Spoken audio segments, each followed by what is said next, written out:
afternoon. Welcome to EduSet Network. Friend, as you know, this week we organized 3 lectures on Indian scientists in freedom struggle.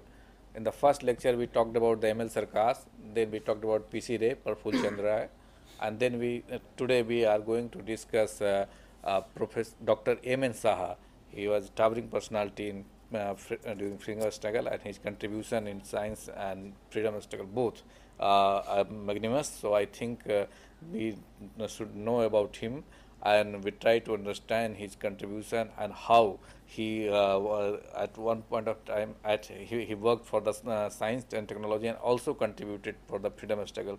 So in today's lecture we'll try to understand his contribution, and for discussion on this very topic we have in the studio Dr. Jain Sinha, an academician and eminent historian. He writes regularly on science and technology on and different issues in different newspaper, and also contribute in national international journal, and has written books.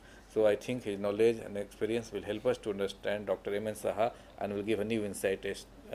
So on your behalf, I welcome him. Welcome you, sir. Thank you very much. Friends, today we are going to discuss the contribution of Professor M.N. Saha to the freedom struggle in India.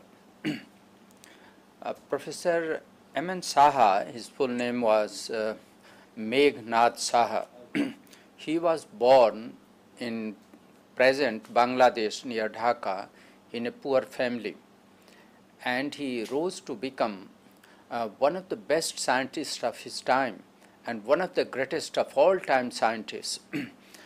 Unfortunately, we don't know much about him.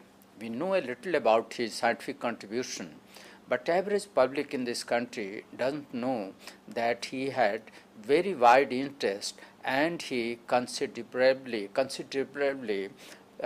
contributed to the nationalist movement. So today we are going to talk about his activities and his whole life and how he influenced the freedom struggle in this country. Professor Saha was and has been one of the most dynamic scientists of India. He was a mathematician, he was an astrophysicist, he had interest in hydraulics, he had interest in space science, he had interest in water resource management, he had interest in the aspects of development, and above all, he had interest in politics. He was a great socialist, and he was very much opposed to imperialism and colonialism, not only in India but all over the world.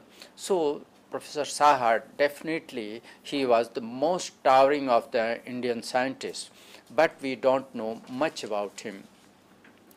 One of the reasons why we don't know much about his other aspects other than science is that generally we have until not long ago been associating science not much with society. We always thought that science is something academic, very exclusive and academic, and so we never cared if it directly influenced the nationalist movement or things like that or culture. So this understanding has come only after independence, and so now we are trying to search for his life from the viewpoint of the freedom struggle and development in this country. So from this angle we can see a lot of very praiseworthy aspect of his life, and how he reacted towards the social problems, what did he do to solve those problems. To begin with, since he came from a very poor family, he always understood the poverty of this country. He gradually realized the reasons and causes of poverty and backwardness of India, and in that he appears to have identified two things. First, he understood that this poverty was and this backwardness was thanks to the British colonial rule and exploitation. But he also understood that this poverty was also due to natural calamities. It was due to flood and famine and epidemics and endemics, etc. So right from the beginning, he was concerned with all these issues. Let us first trace his growth as a scientist. Initially, he was educated in his village near Dhaka. After that, he came to Calcutta. But even before coming to Calcutta, he was a very brilliant student. He almost always topped or almost topped in most of the exams. So he also received a scholarship right from the school level.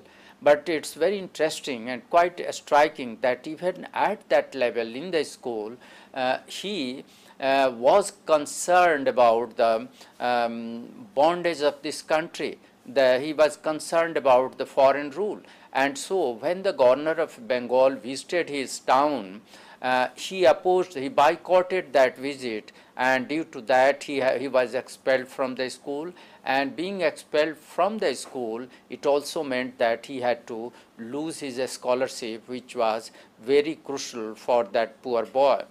So the instinct of protest against oppression was right from the beginning in Meghnad Saha. Later on, he came for education in Calcutta. Again, his life was poor also there. He was all the time in difficulties. The others supported him, but he was a very bright person. He had keen observation, and he was courageous and bold to take a stand on every issue. So once he came to Calcutta, he excelled in education.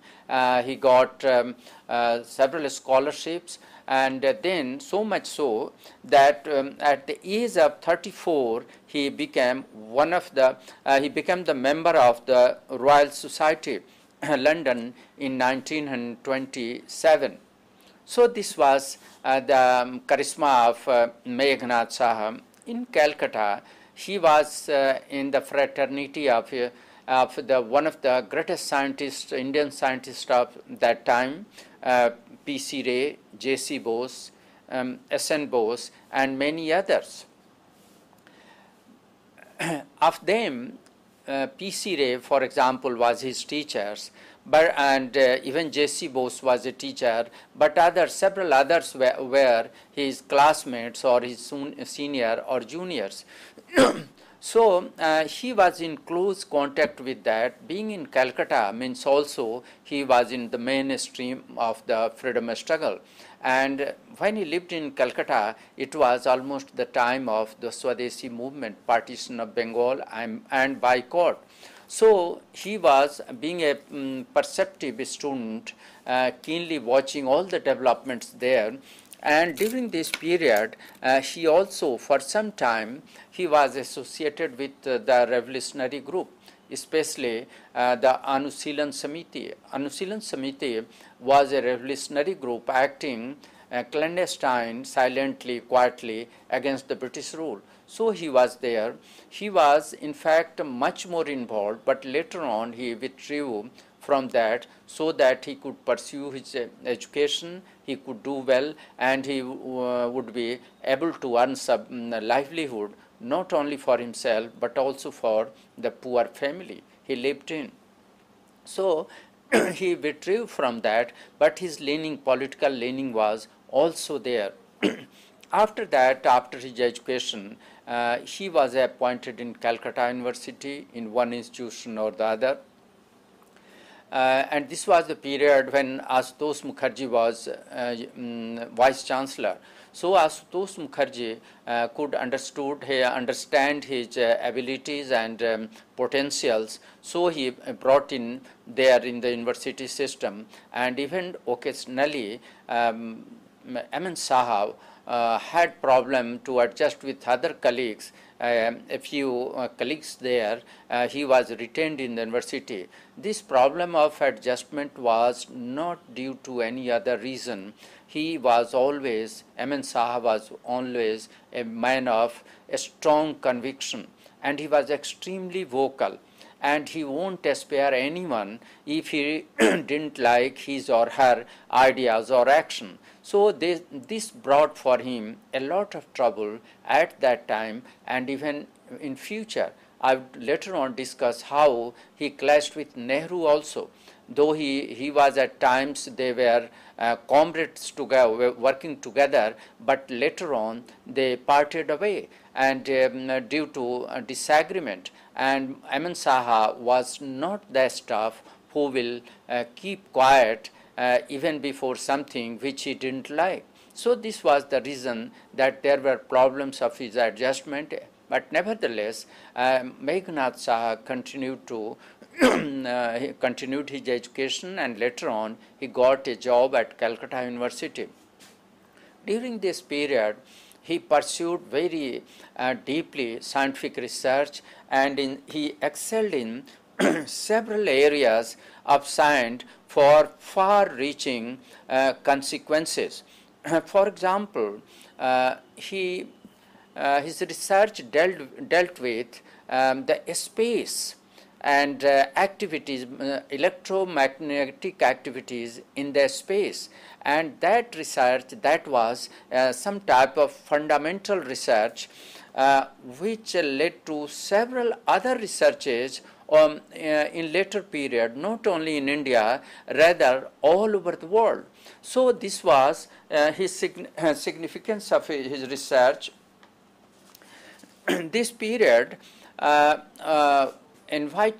he was invited to different places, to different laboratories, and during those periods and the periods which came on later on, he visited several countries of the world, initially entirely for research, scientific research. He visited America, England, Germany, and other countries, and growingly he also visited those countries together with research, also for generating support in India's favor. So this was an alarming situation about which we will talk later on. The final result of the efforts of Meghnad Saha as a scientist was that he was decorated with the membership of the Royal Society London, the highest honor at that time, and perhaps for the all time to come. It was the highest honor in science for any achievement. So he was recognized internationally as one of the greatest scientists of all time, almost. He was almost the category which gets the Nobel Prize, but due to his political orientation, he couldn't get that decoration ever. His research was focused on selective radiation pressure, thermal ionization, stellar spectroscopy, etc. All these things had implication for wireless and radio. They had implications for research in the field of weather forecasting, aviation, weather and climate, etc. They had implication also for activities on Earth. For example, for weather on Earth affecting the vegetation and the river, etc. So all his research was basic and fundamental, and scientists all over the world make use of that even today. Why I am narrating all these things? That Meghnad Saha was able to prove that Indians were in no way inferior to any British or any European scientists, and Indian scientists were as strong and as potentially fine as any scientist anywhere on this globe. So this cloud made him a very strong personality, and now he was able to provide a leadership even in the field of science, which was concerned about countries' freedom. So this was one thing that stood him in good estate, and it made him a towering personality in his lifetime, and he was able to do a lot of things even about freedom struggle. So this was the period. It was early life up to 27. but gradually he moved towards other things also. And this beginning had been made almost during the Swadeshi movement. Though at that time he was young, but he was the first crop of the Swadeshi movement. He was a student of P.C. Ray. P.C. Ray was teaching around Swadeshi movement, and it was just after Swadeshi movement that all his students, they came in scientific field, and from scientific field they came out and joined the national movement and other activities for the improvement of the society. So in brief, M.N. Saha was the first generation of scientists we came up on the national scene after the Swadeshi movement, after partition of Bengal. Swadeshi movement did have some contents of nationalism, because during this movement all effort was made that effort will be made to promote Indian industry and science and technology, education, and all in all other walks of life. Effort would be made to manage things by Indians with Indian resources and for Indians. So this was, even it was said, nothing was said, it meant that people were now preparing themselves against the British rule. So all these things took place in the after Swadeshi movement. Then came the First World War, and after First World War, the national problems have started coming up on a wider scene, because during the First World War, the British had promised that they will develop India industrially in return for the cooperation of Indians in the First World War, which the British won with the Indian help. So an industrial commission was deputed at that time, very high power commission, which was supposed to advise on how to develop India industrially. The commission was appointed in 1916 and it reported back in 1918. Several issues were raised there and one of the issue which was the prominent issue was raised by Malviya, Madan Mohan Malviya. Here Madan Mohan Malviya objected about the nomenclature of the Industrial Commission. He said that India was always industrialized, and the British, by appointing this commission, they can't prove that India has to be industrialized. If at all they have to do anything, they should better say that India has to be re-industrialized.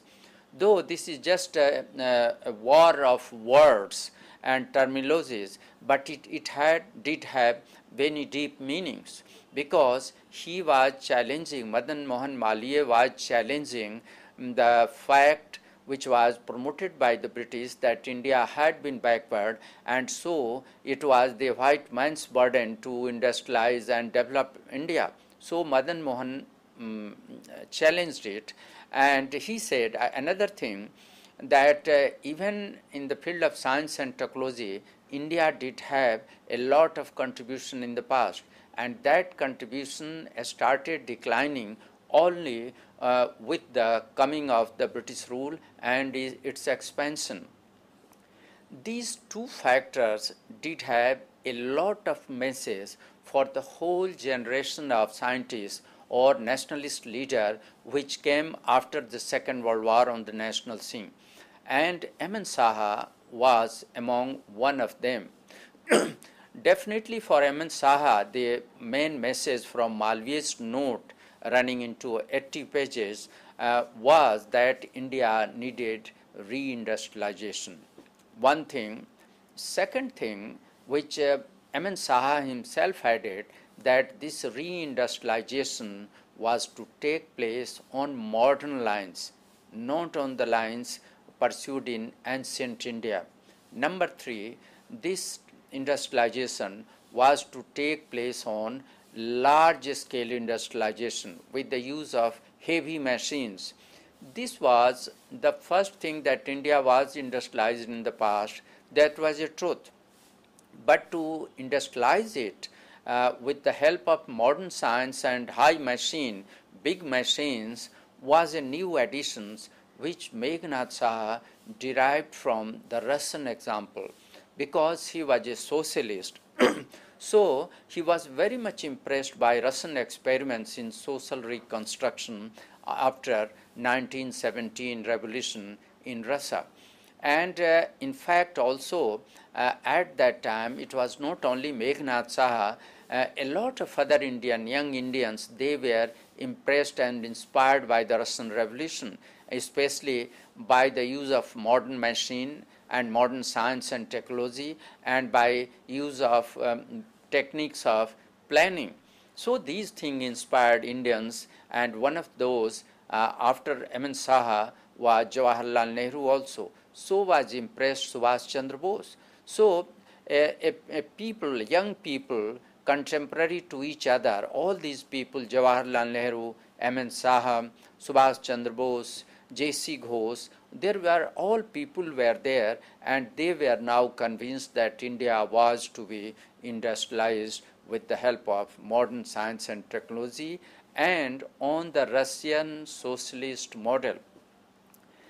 This proposition or this imagination for national reconstruction had some clashes with the then existing other philosophical trends in the country, and that was the ideas and ideals of Mahatma Gandhi.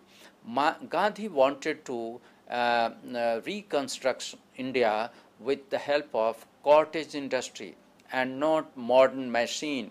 Rather, he was opposed to the modern machine, and he wanted again to revive charkha and village cottage industries and all that.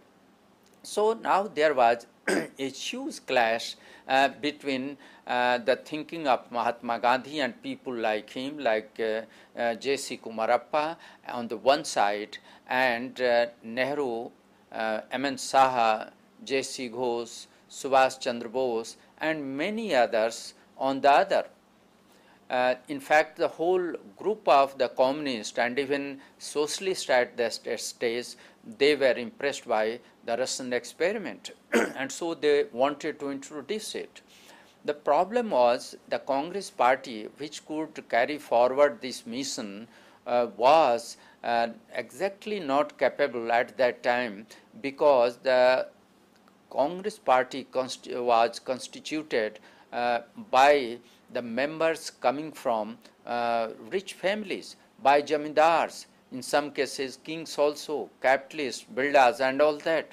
So they would never like to develop India on the models of socialism which was being practiced in Russia at that time. So this was problem, that even if the national political leadership wanted to go for a socialist model of development exercise in the country, they were not in a position to lead the matter further. So this was the crucial time when Meghnad Saha came forward, and he was so much influenced that he didn't like to wait for anything else, and he was sure that it was only with the Russian model planning and with the help of modern science and technology that India could be reconstructed, and India could be made so strong that it could fight against the British rule and make herself free. So this was the situation around 1930. In 1930, there were some other people also who were talking these type of issues of national reconstruction, and one of them was Visvesvaraya. M.B. Visvesvaraya. M.B. Visvesvaraya was a legendary engineer, a legendary figure of that time. He was Diwan of Mysore estate and a lot of other things. But more than that, he was the mouthpiece and a leading representative of the capitalist class in India. So right around 1930, he was writing articles and books on how to reconstruct India. But he was favoring the reconstruction on the capitalist model, and it had implication that if the model was going to be capitalists, how could they oppose the British rule? Because British rule was also a colonial imperial government based on the philosophy of capitalism. So even if there were people at that time who were talking about reconstruction, maybe implicitly about freedom of the country also, but in practice they were not able to lead further. So this was the time that when both the people within the Congress and outside it, though they were talking about the reconstruction and azadi of the country, they were not leading the movement any further. And this was a period of doldrum in national politics also. We may recall the end of the First World War, and then the very oppressive measures taken by the British Indian government in the form of Rowlatt Act and the massacre at Jallianwala Bagh. So after the massacre of Jallianwala Bagh, there was a situation in which Indian politicians, nationalist leaders were not able to think very concretely how to move further and challenge the British rule. It was only after this silence, that period of doldrum, when Gandhi came on the national scene, and he thought that for fighting the British, one has to fight with a strong economy also. So he thought of national rural reconstruction. On the same line, M.N. Saha thought that for India it was very essential that India is first develop and they will be able to fight the British government. In fact, he was much more opposed to British government in a very direct manner than most of his contemporaries. And he was not only against the British in India, rather he was against imperialism and colonialism anywhere in the world, about which we will talk later on. So this was the situation when Meghnad Saha, around the mid-1935, became very active. And he spared his time from scientific research and other activities to popularize science, to promote rational thinking, and to create a public opinion in India against any form of exploitation and oppression. And for that he started several forums. For example, he started a Science News Association in 1934. And next year, the same organization published a new journal, Science and Culture. This Science and Culture journal was modeled after the very famous international journal, Nature. And it discussed not only technical scientific matters, but also matters related to society, where science and technology was concerned. So that journal became very popular and a very a strong forum for all type of intellectuals to contribute there and to send their ideas at that place. So it was a great contribution by M.N. Saha and his colleagues, who started first the Science News Association, second the journal. Third, they also created a National Institute of Academy of Sciences, Bengal, India, in Calcutta in 1935. And all these three organizations, they proved something like ACAS, that is Indian Association for the Cultivation of Science, about which we talked in the first lecture. They became something like that, and in fact at times they acted jointly in a friendly manner, in a manner of cooperation. They joined together and they published books. They published the journal, Science and Culture journal. At times they arranged lectures, also the scientific demonstration, etc. So in the 1930s, first he popularized science at the grassroots and in the common public. Second, he introduced science something as a medium, as a means of progress for the society. And third, he gathered all the professionals together through his magazine and association and the academy. So this was, in all these efforts, the main leader was M.N. Saha. This is why now we call that group, which was led by M.N. Saha, we call it Science and Culture Group because it was the group of people who were associated with Science and Culture journal of that time. So it is easy to identify that group close to that Science and Culture, and so now people always these days they are referred to as Science and Culture Group. So this was the group which first popularized science and connected with politics, nationalism, and the question of development.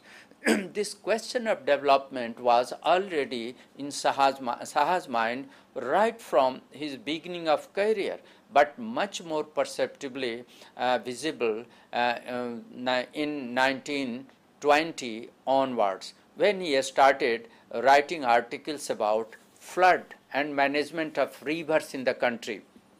Because he came from a village which was always flooded.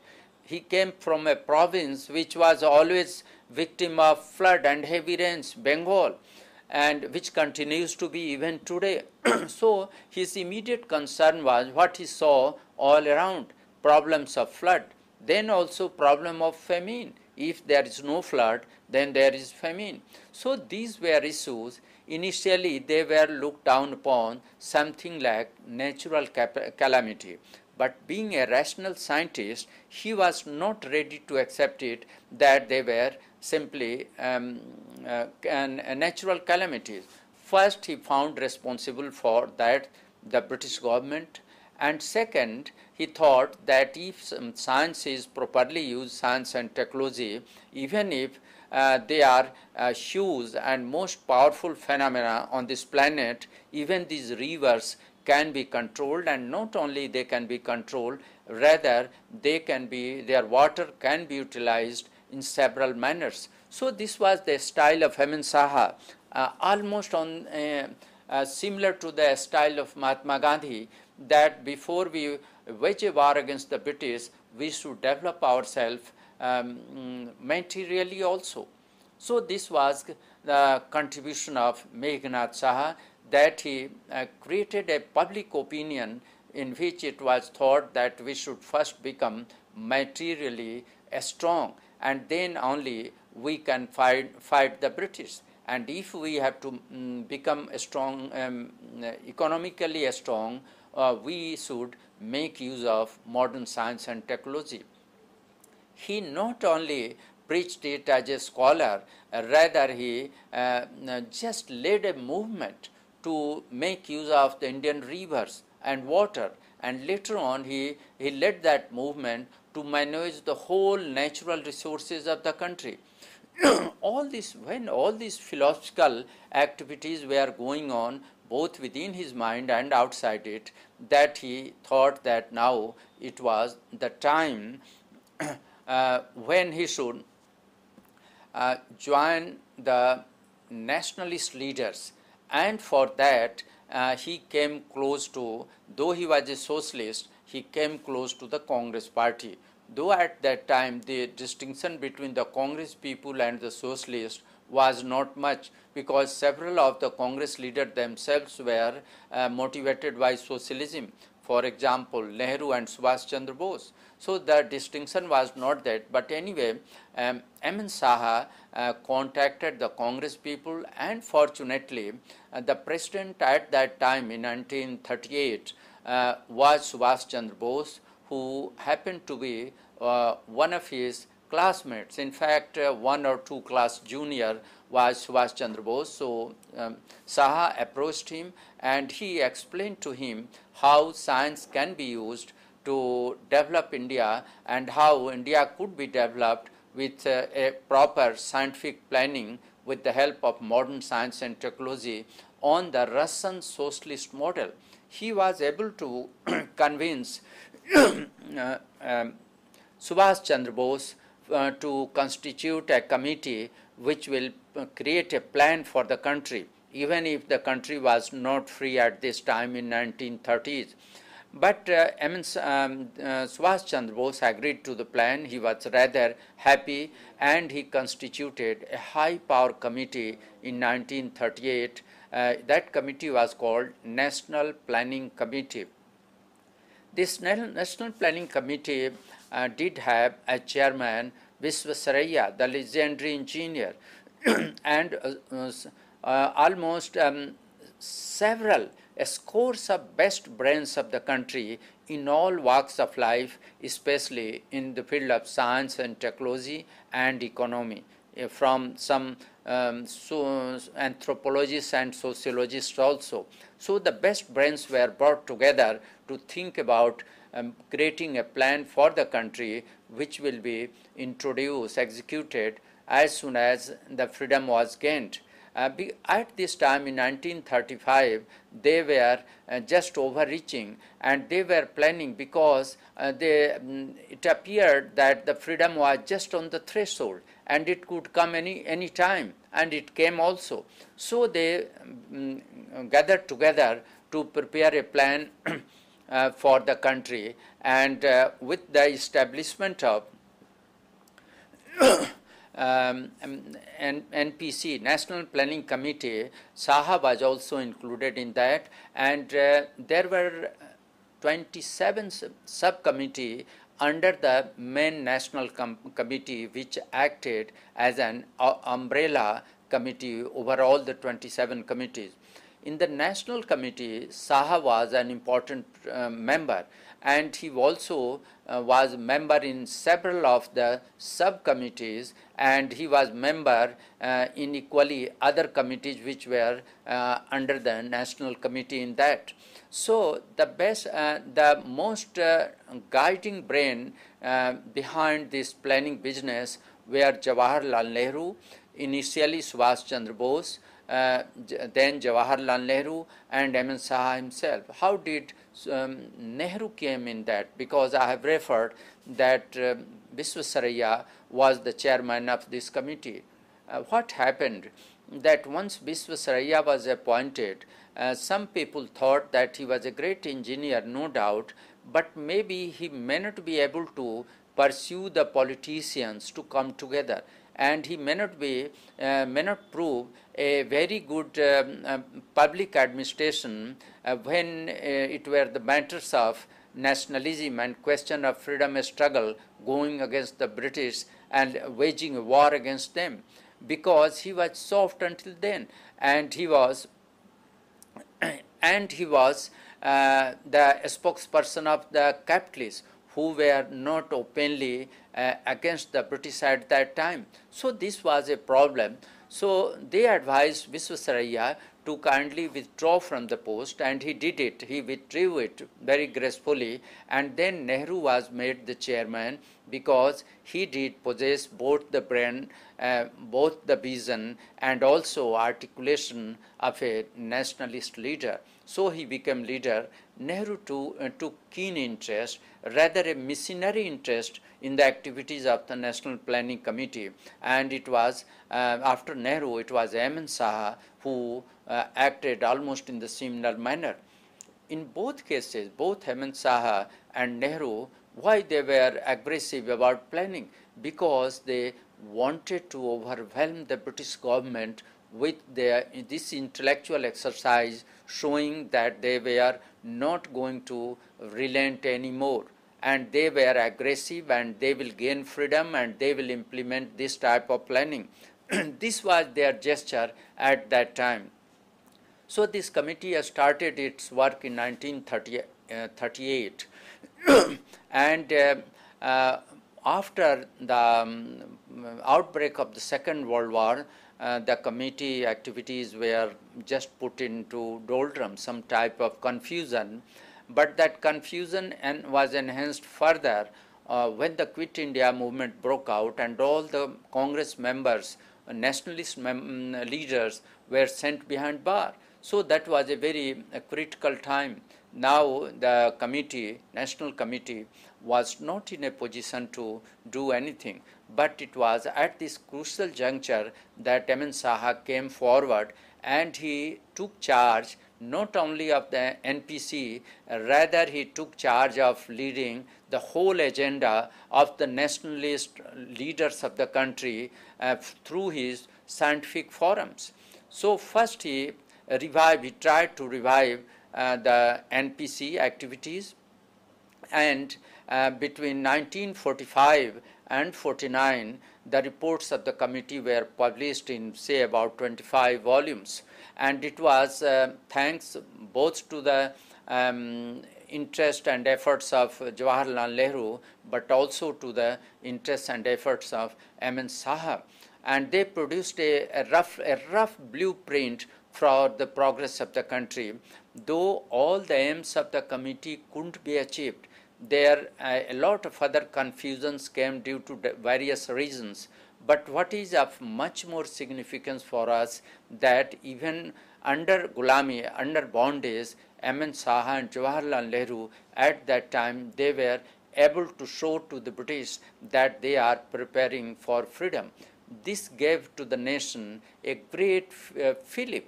It gave a great boost to the nationalist pride and encouragement for taking the freedom movement still further. So this is Saha's contributions there.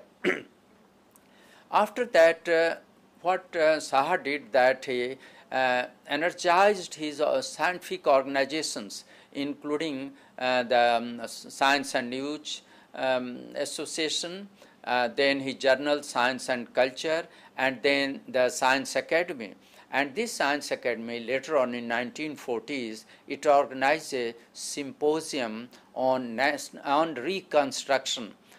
It didn't talk about political or scientific, but the total tinge of the whole symposium was both political and scientific, because all the paper in detail, they discussed the state of affairs in every branch of science and technology, and they tried to explain why there was no progress. And often they hinted at the British government, British rule oppressive policy, that this progress couldn't be achieved because there were British ruling here.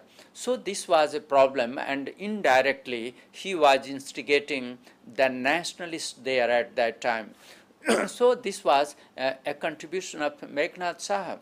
Another thing, that during this crucial phase where the Indians were mostly diverted due to the Second World War, and because most of the leaders were sent behind bars, M.N. Saha was a keen watcher of developments all around. For example, he took up the case of the appointment of the chairman, president of the Indian Institute of Science.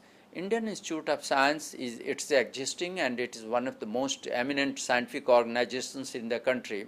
It had been created by the Tatars in the beginning of the last century, and it was a most prestigious organization at that time, especially initiated by the indigenous people.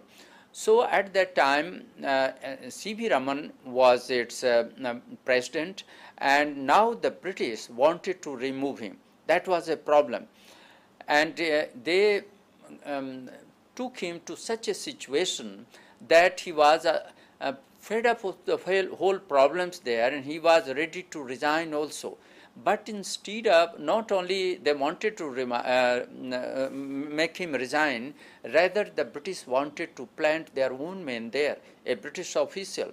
So M.N. Saha came to know about that. He started a campaign, and he fought for the fact that no foreigner was appointed against C.V. Raman. Rather, he managed to get appointed one of his own comrade, J.C. Ghosh, as the president of the Indian Institute of Science. So this was a great feat for an Indian to thwart the British interest and British initiative, in which the governor Viceroy himself was directly, though covertly, acting to remove C.V. Raman and get his man there. So he thwarted that ambition and got his friend J.C. Ghose posted there, an eminent chemist. So this was another example how M.N. Saha was able to dent the official control over India and how he was able to enter into administration even while India was under the colonial rule. Likewise, he is created through his organs, different organs, the magazine and the forums, that the British government was compelled to take note of his suggestions with regard to development in the country. And he was, and many of his friends were included in various committee of the CMSR. And under those committee, he made those type of suggestions which favored the Indian interest and which were hostile to the colonial interest in India. But his force was such powerful at that time due to backing from his professional friends that the British were not able to ignore him totally.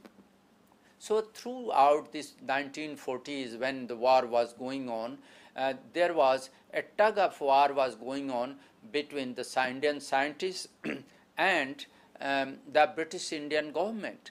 And during this period, we can see that generally political leaders were either behind the bar or they were preoccupied with the problems of famine, but more than that, problems of communalism and partition of the country, even the question of the transfer of power.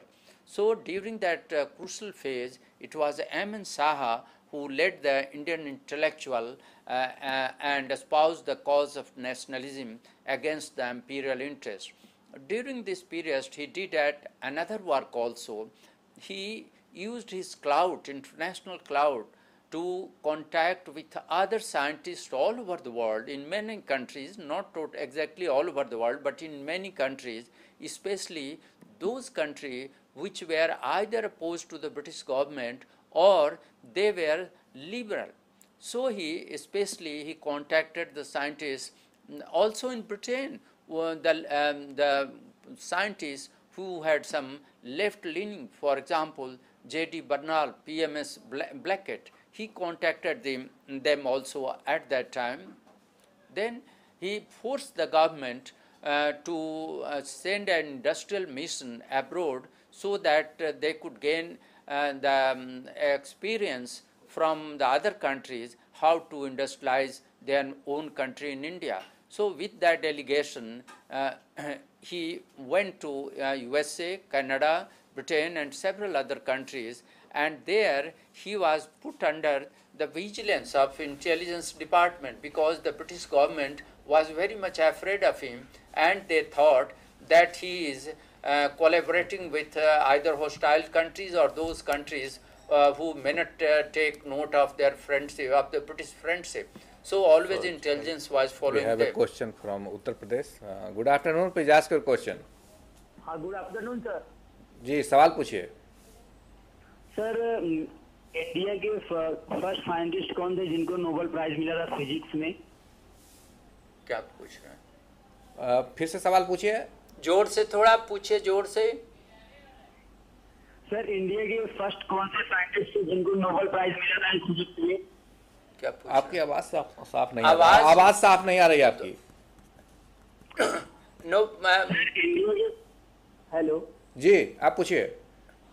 Sir India के first scientist कौन थे जिनको Nobel prize मिला था physics में? Okay. अच्छा, India के first scientist कौन थे जिनको नोबेल प्राइज मिला? सीवी रमन थे, फर्स्ट साइंटिस्ट थे. लेकिन वैसे कैटेगरी इनकी भी थी, M.N. साहा की भी वही कैटेगरी थी, लेकिन इनके पॉलिटिकल ओरिएंटेशन से नहीं मिल पाया नोबेल प्राइज. ये सोशलिस्ट थे, कम्युनिस्ट थे ये. जी.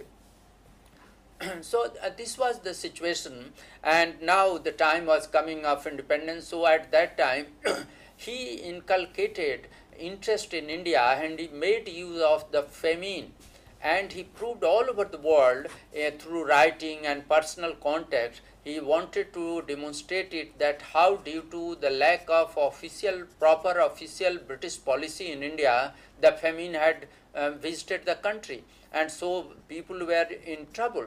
And so he demanded that India be made independent, and then only it could be developed properly. So people, because his stature was great, so people responded, including from Britain, J.D. Bernal. These type of people, they supported India's cause, and it was a unique feature in world history when scientists from other countries were supporting the question of development and also by implication of freedom of another country, a colony, that was India. In fact, one of the liberals, A.V. Hill, who was later on also given Nobel Prize, he also became sympathetic. In fact, the British government invited him to this country, and he presented a very detailed report on the basis of which the independent free Indian government took several measures to organize science in this country. And one of the measures which we can see was the creation of the All India Medical Science, All India Institute of Medical Science. So this was the charisma of Saha, that he excelled in science. During the Second World War, he almost assumed the role of a political national leader. He was able to gather a public scientific opinion not only within India, rather from all over the world, in support of India's development and its independence. And when the transfer of power came there, it was Saha there. Until now, Saha and Nehru, they were quite in good relation. So Saha advised, and Nehru agreed to take note of the huge natural resources of the country, and the first experiment was started at DVC, Damodar Valley Corporation, on the model, not of any model coming from Britain, rather from the USA. Tennessee Valley Authority model was introduced in Bengal and Bihar at DVC. So this was a great contribution. So Saha wanted development with freedom, and he was against any type of want which was basic to life, not only in India, rather anywhere in the world. So even later on, he always talked that there is need to redistribute the resources of the whole planet equally among the different people living in different countries. This was a unique demand. It is most dangerous for those vested interests. So we have never talked about that again, but I think it is time we should talk about these type of questions also, that the natural resources of the world should be redistributed on a rational basis to all people which they deserve it. Thank you. Okay. So we talked about the three scientists of the freedom struggle, but there are a galaxy of scientists, yes, who contributed. So, but one thing we'd like to know, what was the common feature, a common thread among all of them? Yes, common thread was they came from poor family. Okay. One thing is common. So they knew what is poverty and backwardness. So they were always concerned, they always looked to the village India. Okay. Even they thought about science, but they always looked to address the problems at the grassroots, not in towns Yeah. only. Yeah, we have another question from Gujarat. Good afternoon, please ask your question.